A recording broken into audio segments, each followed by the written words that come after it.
Hello, welcome to this lesson of our study of integral equations. Okay, so if you have not subscribed to my channel, kindly subscribe. Okay, so that you can support the channel as well. Like my video, comment, and also share. And I believe this particular video will require a lot of comments. Okay, so stay tuned and let's start. So in this particular video, what we are coming to do is we are coming to you're coming to know how to solve Fredholm's integral equation using the method of successive approximations, okay, to the kernel. So all that we are doing, or the series of solutions we've been finding to integral equation, is with respect to the Fredholm's integral equation. Okay, so we'll get back to the Voltaire integral equation and also go through all these processes with that one as well. Okay, so like I said, this is for Fredholm's and is the method of successive approximation to the kernel of the Fredholm's integral equation, okay, FIE. So given y of x, okay, to be equal to f of x, okay, so f of x here plus lambda integral from a to b k of xt y of t dt, then the solution is given by y of x is equal to f of x plus lambda integral from a to b gamma of xt lambda and f of t dt. So I'm urging you to keep this formula. Just write this. Okay, I'm going to explain what a gamma of xt lambda is and the f of t, what is it. Okay, I hope you've written the formula. All right, let's go to the gamma of xt lambda. Now the gamma of xt lambda is given by the summation from n equals 1, okay, so I'm talking about this one, to infinity, then lambda to the power n minus 1 kn of xt. So you see we've written kn of xt here, then we are required to know what kn of xt is, then that will be all. Okay, kn of xt is also given by this relation, okay, that kn of xt is equal to k of x s, okay, so it's k of x s of times or multiplying kn minus 1 of s comma t. So it's k of xs then kn minus 1 of st ds. So it's ds here. Okay, know the variable we are integrating with. This is what I would need to know. Then this, with this method, always k1 of xt is given by k of xt. That is your kernel in the integral equation. So know this as well. Okay, this should be a keen thing. So if you know your k1, then so here this, for this relation for the kn of xt, it implies that our n's will start from where? So here n should be equal to 1, okay, starting from 1, 2, 3, okay, and the rest. So it means that if my k1 of xt is equal to this, then I can say that my k2 of xt here, n is equal to 2, is equal to k of xs, okay, then there is something I've written here shouldn't be that, okay, so then k of what? Xs, then k of k1, oh sorry, there should be a 1, I actually didn't recognize that. I thought it was just a comma. So it's k1 of st, okay, ds. I hope you get this. So I want you should just keep these formulas, write them somewhere, and then we start with an example. Okay, this is a relation used to find your k, the kn's, okay, I mean this relationship. Okay, then after that you come and find your gamma of xt lambda using the relation above there. Okay, so I hope you're okay. Now let's start with an example. So solve the FIE using the method of successive approximations to the kernel. So when the or when a question asks you to use a specific formula or a specific method, then you use that method. Okay, so here we've been required, or we've been asked to use a method of successive approximation to the kernel of this Fredholm's integral equation. So here we have to just quickly remind ourselves that the solution of this, okay, so if you have let me write this and compare it to something, or I should just write the solution. The solution is just giving us, it said it's f of x, okay, plus lambda integral of a to b, then gamma of what? S t lambda f of t dt. So this is a solution. We know this is our solution.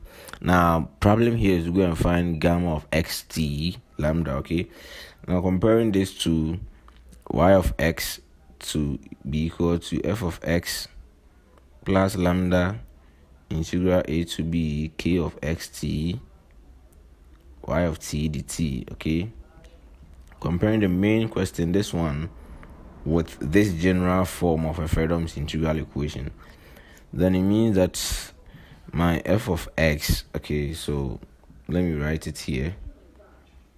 Y of x is equal to s squared, okay, it's s squared minus integral 0 to 1 xt, okay, xt, then y of t dt. Now, if you remember, we solved this particular question using the method of successive approximations to the free term. Okay, so here we are expecting that we will get the same answer after using the approximation to the kernel. Okay, so now with this, if you compare to the general form, you could see that f of x is equal to s squared, lambda is equal to -1, and my k of xt is equal to xt. Okay, if you compare this to the general one, then it means that our solution that we said is equal to, if you remember, this is what we said our solution should be. F of x, I'm coming to use this one. Okay, he said it's f of x, y of x is equal to f of x plus lambda this. So I'm coming to put the informations we have and then go and find the informations we don't have. Okay, so it means that y of x is equal to f of x here is what? S squared. Okay, then my lambda is -1, so it becomes minus integral a and b as both 0 and 1. Okay, then gamma of what? xt, lambda is -1, so yes, t -1. Then my f of t, I have my f of x to be this. Then it means that the f of t would then be equal to, wherever I see s, I put t, so I have t squared. So I have t squared dt. So you realize that we know everything in this, okay, except the part that has the gamma, this part, except this part. So we are going to look for gamma of xt -1. Okay, so we said that gamma of xt lambda is given by the summation n equals 1 to infinity. Okay, then lambda to the n minus 1, then kn of xt. Now you know lambda. Okay, so it means that this whole thing for this particular question is gamma of what? xt -1. We know our lambda. Okay, so this will be equal to summation n equals 1 to infinity, and lambda is what? -1 to n minus 1 kn of xt. So in this relation 2, the one that we don't know is our kn of xt. So let's go ahead and find our kn of xt. Okay, so with that, so this method is very simple but then very tedious to work out with. Okay, well, you just realize that you are just keep on finding unknowns, and the unknowns within the unknowns here, the unknown that we didn't know was what? Gamma of xt -1. Within that one too, the one that we don't know is this kn of xt. So once we find kn of xt, we can come back and find gamma of xt -1 and come and put it here. So after everything, we'll come and put our answer in this. Let me name it equation 1. Okay, so let's keep this equation. Let's go ahead and start something. Okay, so we said that our kn of xt is also given by the relation integral from a to b. Okay, we said it's a to b, then k of x s and kn -1 of st, then ds, with n being equal to 1, 2, 3, and the rest. Okay, so this means that with this particular we know our k of xt. Okay, we know our k of xt to be equal to xt. This is what we had in the question. Okay, after this, I'll give you an example to try on your hand, and I'll provide a solution so that you work towards that. Okay, with a different kernel. Okay, because I've been using the simplest kernel ever. Okay, this means that my k of xs, so this k of xs is from this k of st. Okay, so it means that if you realize within comparing this one and this, okay, you could see that x is in the first place, x is here as well, so you don't touch the x in the k of xt. But here you realize that with a t, there is a t here, but here it has changed to x. So it means that wherever I see t, I put s there. So this will give me s xs. Okay, like that. This one. So this is my k of xs, and my a and b are given as well. So it means with this particular question, all the kn of xt will be given by integral from 0 to 1. Then my xs, okay, and kn minus 1 of st ds. So what we have supposed to go and find is these. Okay, we know our kn minus 1 of something, then we come and put it there. When n is equal to what? We said n is equal to 1, 2, 3. So when n is equal to 1, we know that, and let's also say that we said, or remind ourselves of something. We said k1 of xt is always equal to the kernel k of xt, and this means that our k1 of xt is equal to xt. So we have this information, and now the solution or our work has become very simple for us to do, because we know k1 of xt, so we can use the k1 to generate the remaining k2, k3, k4, and the rest. Okay, so here I'll do up to I think I did up to k4, yes, and from the relation we can write the remaining k, so we can write k5 and the rest. Okay, so this means that when n is equal to 2, now we know our n equals 1, we know k1 of xt going. Okay, so but when n is equal to 2, we know k2 will be equal to integral. Okay, I'll write something here, and I would expect you to know this. Then x comma s, is s a multiplication rather. Okay, xs. Then k n minus 1, n is what? 2 here. You have k2, so n is 2. So I have 2 minus 1, and I'll get what? 1 of st, then ds.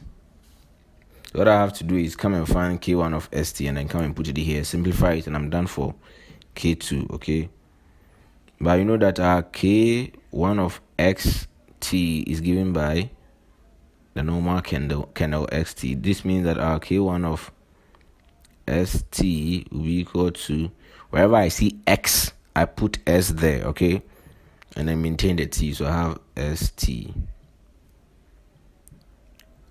like this.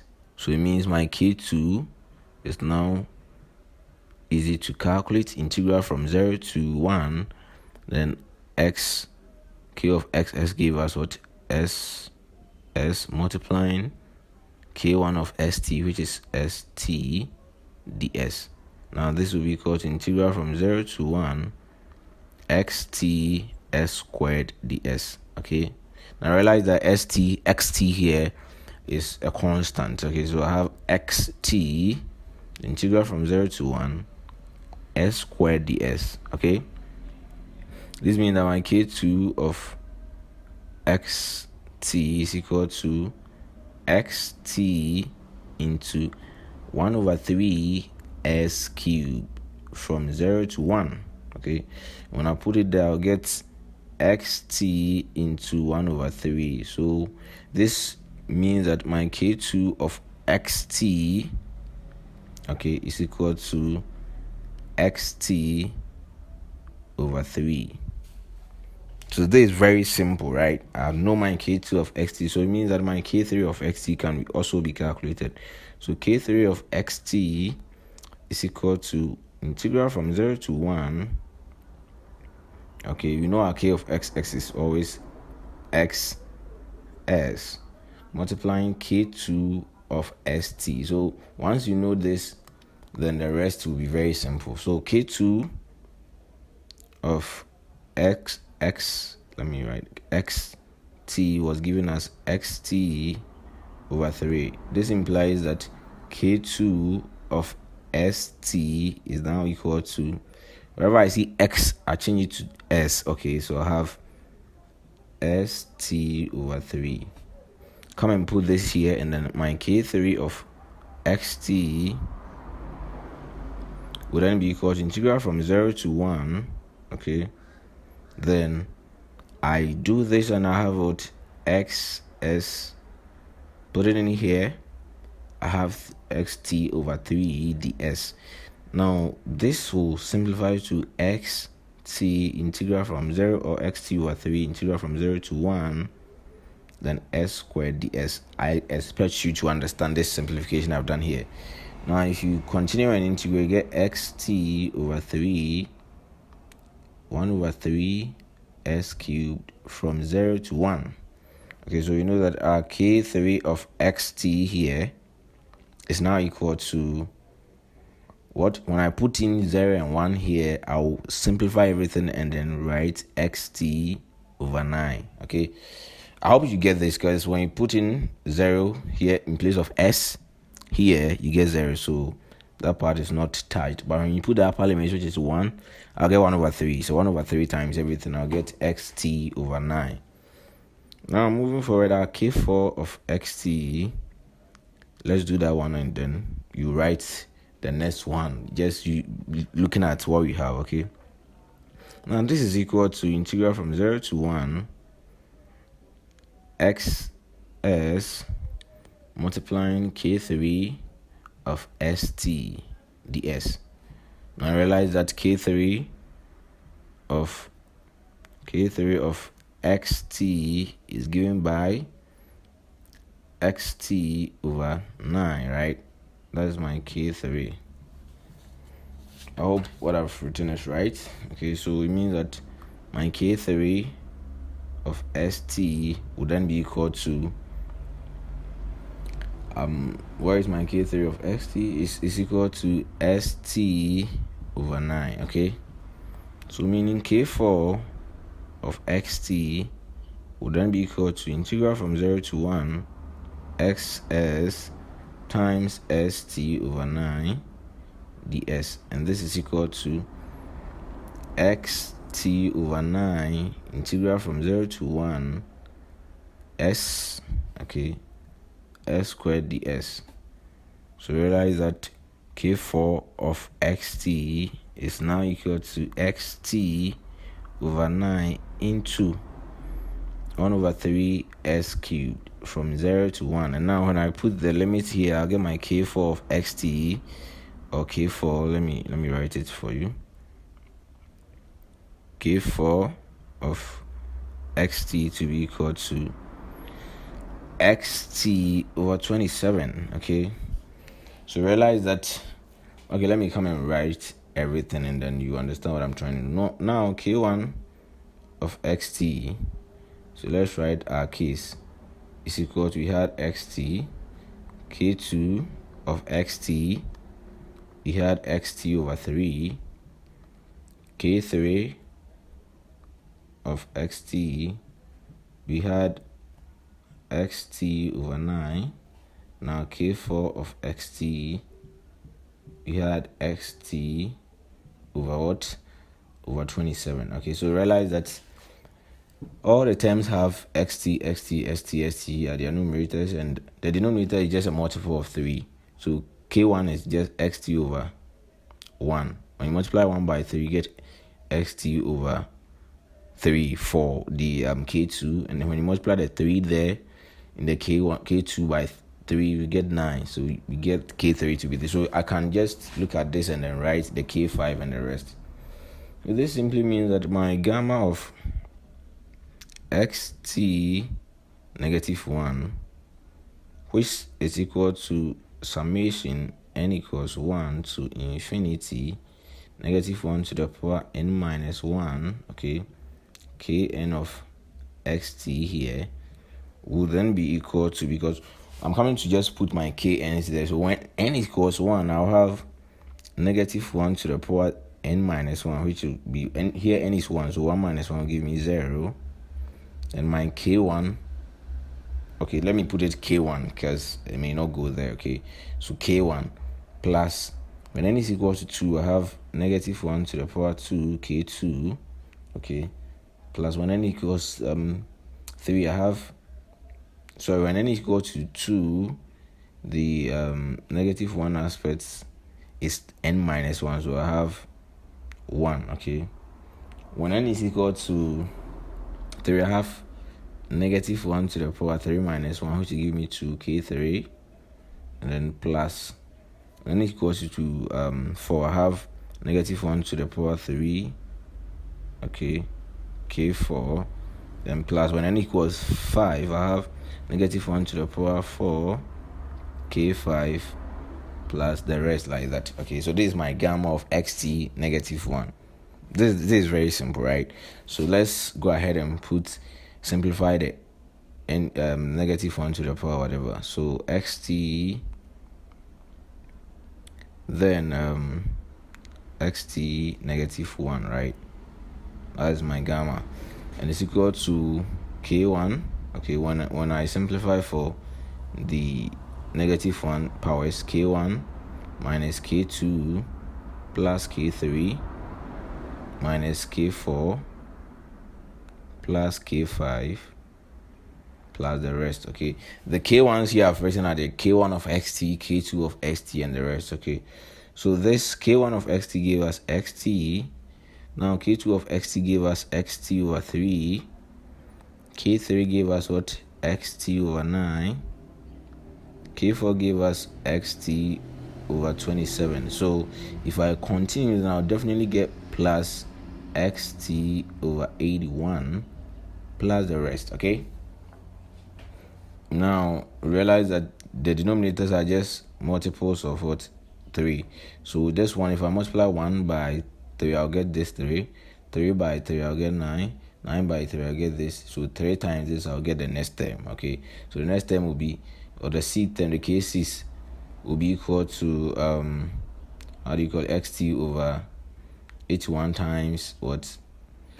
3. So that one will be 243 as well. Okay, so it will be st over 243. Now I realize that there is xt in each of the terms. So if I factor xt out, I have xt out 1 minus 1 over 3 plus 1 over 9 minus 1 over 27 plus 1 over 81, okay, plus the rest. So xt is in all the terms. Okay, so now I realize that this is a summation of numbers. So let's go ahead and use a method that we notice. Find the sum of these numbers. That this is my gamma. Okay, let me just call it gamma. Okay, here this is my gamma of xt negative 1. Okay, now I realize that this part 1 minus 1 over 3 plus 1 over 9 minus 1 over 27 plus 1 over 81 plus the rest. It's a geometric sequence. A geometric series. Why? Now I'm coming to explain this to you because you realize that the divisions, or there is just a common ratio between successive terms. Okay, so let me come and write it here for you. The successive, or the common ratio is just this, pick the next term divided by its term behind it, or just the term at the left of it. Okay, so you pick this one to divide by the term at the left of it, and you pick this one to divide by the term at the left of it as well. Okay, so you realize that after doing everything, you get the same value for all of them. Okay, and that will be your geometric sequence. So you know that, you realize that negative 1 over 3 divided by 1 is the same as 1 over 9 divided by negative 1 over 3, and this is the same as negative 1 over 27. Okay, if you do it for all the terms, you get the same 1 over 9. Okay, and now all of the divisions, you get negative 1 over 3, which is the common ratio. So it means that I can use the method I know in summing all the terms in a geometric series to sum this. Okay, so we are summing this to infinity. We don't know to infinity. Okay, it's going like that. So it means that I will use a method or the sum to infinity formula. Okay, so the sum to infinity, S infinity, is given by A over 1 minus R. And here our R is this common ratio. And our A is the common or the first term in the series, which is 1. Okay. So I'm just factoring. Some people don't factor the xt out and they maintain this and they use it. That one will be, you'll be seeing some xt's in your formula, but will still, come back to the same term as well, or the same thing. Okay, with that one, your a will be this, and your common ratios will be just this x minus xt over 3 divided by xt, and the next one will be xt over 9 divided by minus, if you don't factor the xt out. Okay, so that one should work as well, so don't worry. Now you realize that this is equal to my a is 1 over my common ratio is just negative 1 over 3. So this, after simplifying everything, you get 3 over 4. Okay, so it means that my gamma of xt minus 1 is now equal to xt. Now I had 3 over 4 as my solution to the sum of the numbers. So this is equal to 3xt over 4. And we are done for the gamma of xt negative 1. Okay, so we said that our solution, let's quote our solution back. We said our solution y of x is actually equal to s squared, okay, minus the integral of 0 to 1, okay, gamma of xt minus 1, okay, t squared dt. Now we know every term because our gamma of xt minus 1 has been given. Okay, so this tends to be equal to integral from x squared minus integral from 0 to 1. Then this gave us 3xt over 4, then times t squared, okay, dt. And now you know how to simplify this integration. The xt or the x will just be a constant, so I have minus 3x over 4 out, integral from 0 to 1. When I multiply the t and then the t squared, I will get t cubed dt. So this y of x is equal to x squared minus 3x over 4 into 1 over 4 t to the power 4 from 0 to 1. Okay, so when I put it in, I'll get my y of x being equal to s squared. Okay, so s squared minus 3x over 4, okay, into 1 over 4. When I multiply everything, I'll have my y of x. So this is our final answer. Y of x being equal to s squared minus 3x over 16. Now you realize that using the method of successive approximation to the free term, this is the exact solution we had for the same question. Okay, so I'm actually using the same question to prove to you that any method you use or any method your examiner asks you to use, you get back to the same answer. Okay, now your try work. So try these. I'll write the question and I'll give you the answer. Okay, try this using the method of successive approximation to the free term. The kernel and the free term. Okay, so use both and you realize that you get the same answers. You have first one is y of x is equal to x plus integral from 0 to half y of t dt. So here realize that your kernel is 1. Okay, there's a 1 here but I didn't write. And now the answer to this question is y of x is equal to x plus half 1 over 4, so 1/4. So you just go through it using the method of successive approximation to both the free term and the kernel and get this answer for this question. Now the second one is, let's move out from the simple kernels. Okay, so the second one is y of x is equal to f of x plus lambda. Okay, so you see there are some unknown terms here, 0 to 1, e to the x minus t y of t dt. So solve this using the how do you call it, this one. I want you to use both method and C, okay, but I'll prefer you use the method of successive approximation to the kernel, okay. But if the other one works, it's okay, and I know it will work, just that I've not tried that one, okay. So since there were terms I didn't know here, I didn't try, but you can actually try them. You can try them. And the problem will be when you have your phi naught of t being equal to f of t and you don't know f of t. So I would prefer you use the method of successive approximation to the kernels, okay. So now the answer here is given by y of x using a method of successive approximation to the kernel is equal to f of x plus lambda over 1 minus lambda integral from 0 to 1 e to the x minus t f of t dt, okay. So this is a solution you get, okay. Now this is the second question. So the third question is y of x. I want you to try all of these, and I trust me, after trying all these you understand this method better, okay.